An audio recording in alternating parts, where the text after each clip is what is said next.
Munculnya duet Anies Baswedan Mohaimin Iskandar membuat Partai Demokrat merasa dikhianati. Ketua Majelis Tinggi Partai Demokrat Susilo Bambang Yudhoyono sampai menuding ada dalang yang menggagalkan koalisi perubahan dan Agus Harimurti Yudhoyono sebagai cawapres Anies. SBY menyebut ada menteri yang bermanuver dengan sepengetahuan Pak Lurah. Untuk membahasnya sudah ada Wakil Sekjen Partai Demokrat Agus Yovan Latukonsida, kemudian bergabung juga bersama kami Ketua DPP P3 Ahmad Baidowi, serta pengamat politik Adi Prayitno. Selamat sore semuanya, apa kabar? Selamat sore, Alhamdulillah. Terima kasih semuanya sudah bergabung bersama kami. Saya mulai ke Mas Agus dulu kalau begitu. Mas Agus, dibilang ada mastermind kalau kata Pak SBY, kemudian dibilang ada peran Pak Lurah juga yang menggagalkan pasangan atau duet dari Anies dengan Agus Harimurti Yudhoyono. Tampaknya ini menyasarnya ke istana begitu. Apa betul, lalu apa dasar tudingan ini? Baik, terima kasih, selamat sore untuk semuanya.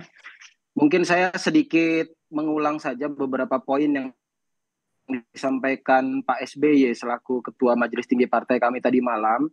Memang beliau menyampaikan bahwa kita semua tahu memang ada keinginan hanya terbentuk dua pasangan saja dalam Pilpres 2024 ini. Dan ini sudah bukan rahasia umum, sudah sering diberitakan. Kemudian kita juga mengutip bahwa Bapak SBY mengatakan kita juga tahu ada info sangat sensitif agar pasangan Anies AHY yang sudah jadi rahasia umum, sudah matang sebelumnya, tidak akan terjadi. Informasi ini didengar oleh Pak SBY dalam tanda kutip politik tingkat tinggi, artinya orang-orang tertentu, pejabat-pejabat tertentu yang menghadap Pak SBY mungkin memberikan informasi dan informasi ini diolah oleh Pak SBY. Tentunya Pak SBY yang lebih tahu tentang ini.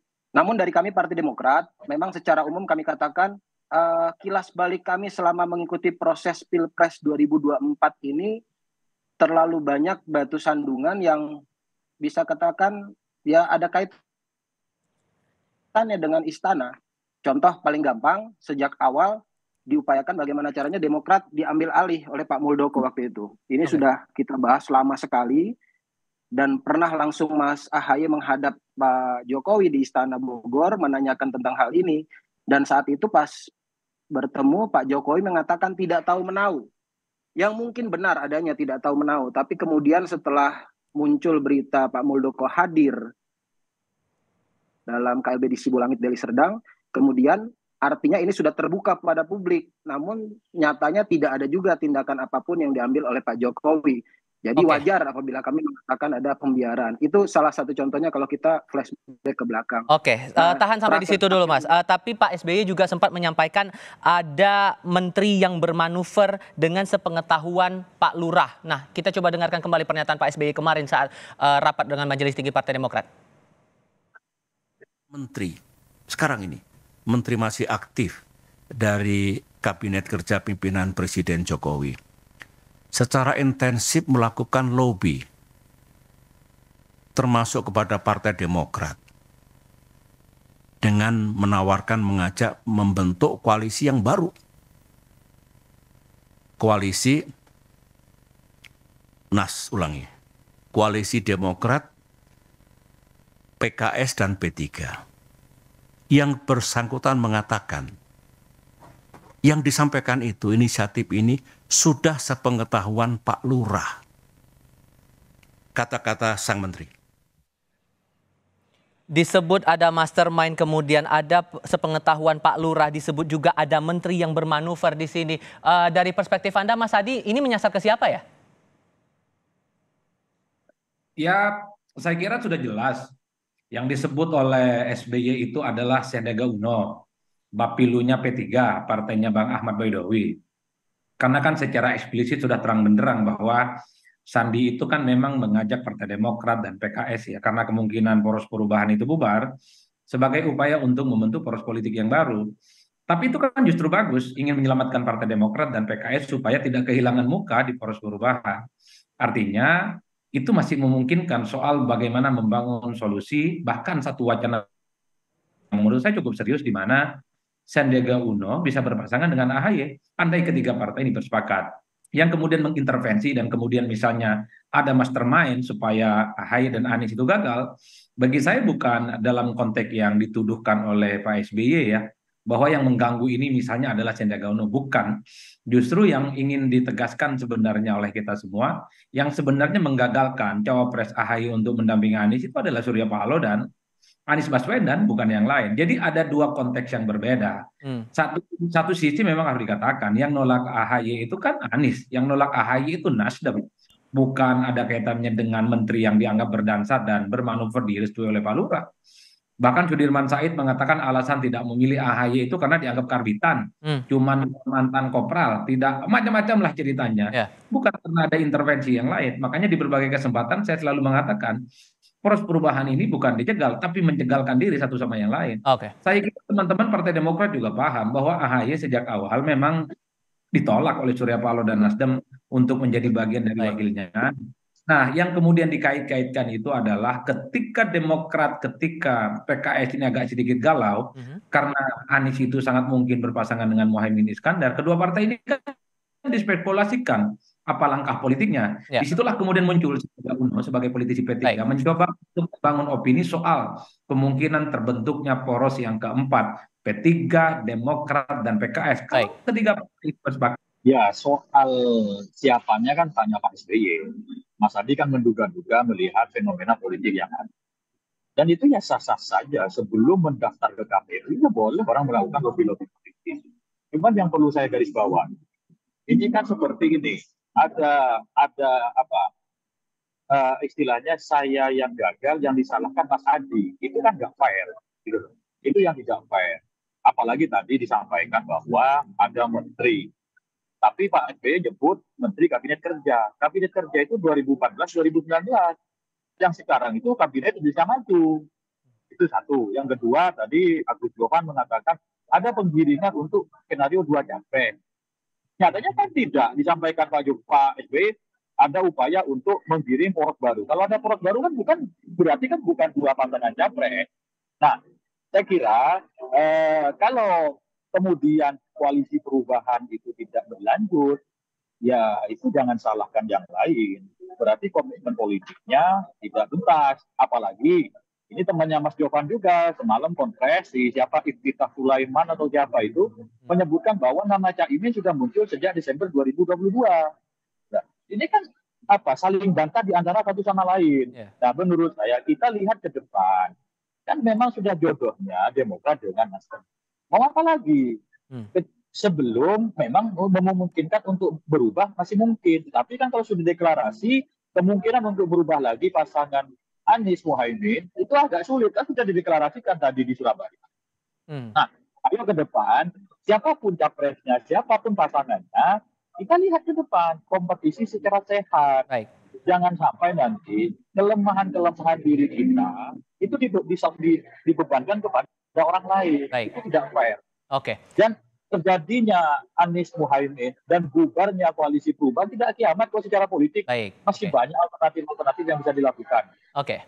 Nah, kalau begitu Mas Agus, ini kan sudah deklarasi nih. Pak Anies deklarasi berpasangan dengan Muhaimin Iskandar. Maka langkah Demokrat berikutnya bakal gimana kemudian? Sudah punya arah koalisi bakal berlabuh kemana? Mas Agus? Iya.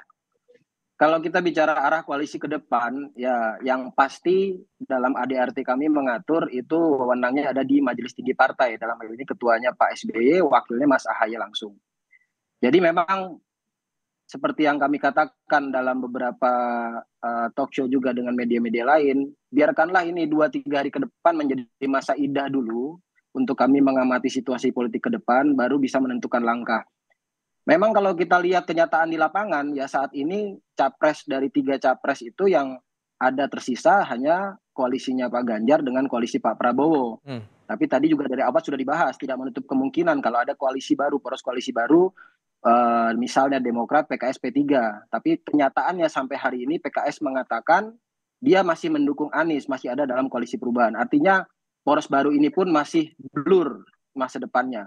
Jadi di antara 2 pilihan, apakah koalisi Ganjar dan koalisi Prabowo, ya kita lihat ke depannya. Karena masih ada waktu 1,5 bulan, hampir 2 bulan ke depan, saya yakin masih banyak yang bisa terjadi dan politik ini masih mengalir. Oke, kalau menurut Anda Mas Adi dengan ada ide Demokrat, PKS, P3 membentuk koalisi baru lagi, ini memungkinkan atau tidak? Atau mungkin ada peluang lain yang bisa dipakai oleh Partai Demokrat? Ya sebenarnya wacana soal poros baru ini kan tidak terlepas dari insoliditas partai-partai pendukungnya Anies Baswedan ya.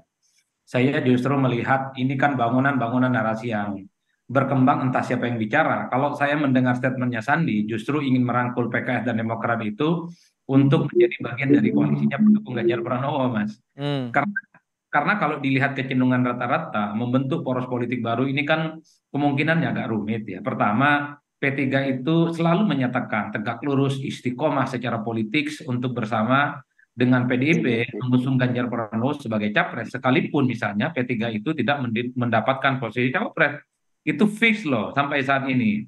Kemudian kita juga misalnya mendengar seringkali bahwa Sandi misalnya ingin mendekati Demokrat dan PKS untuk menjadi bagian dari koalisinya pendukung Ganjar Pranowo. Bukan ada upaya-upaya untuk membentuk poros politik yang baru. Sambil lalu kemudian muncullah narasi bahwa Sandi duet dengan AHY dan seterusnya. Kenapa saya sebut rumit? Karena PKS kakinya juga ada di perubahan gitu ya. Sekalipun hari ini tidak hadir dalam deklarasi duet antara Anies Baswedan dan Caimin. Mungkin PKS nggak nyaman hati datang ke kandangnya PKB gitu ya. Dua kutub yang saya kira memang secara diametral berseberangan saat ini. Karena kan memadukan PKS dan PKB ini tentu tidak gampang, Mas. Ini kan bagaikan minyak dan air yang tidak akan pernah ketemu. Betul bahwa PKS mendukung Anies, tapi secara ideologi, secara madhab, secara kultur, dengan PKB dan PKS ini saya kira konfrontatif. Itu yang sepertinya membuat kenapa PKS tidak hadir dalam deklarasi hari ini.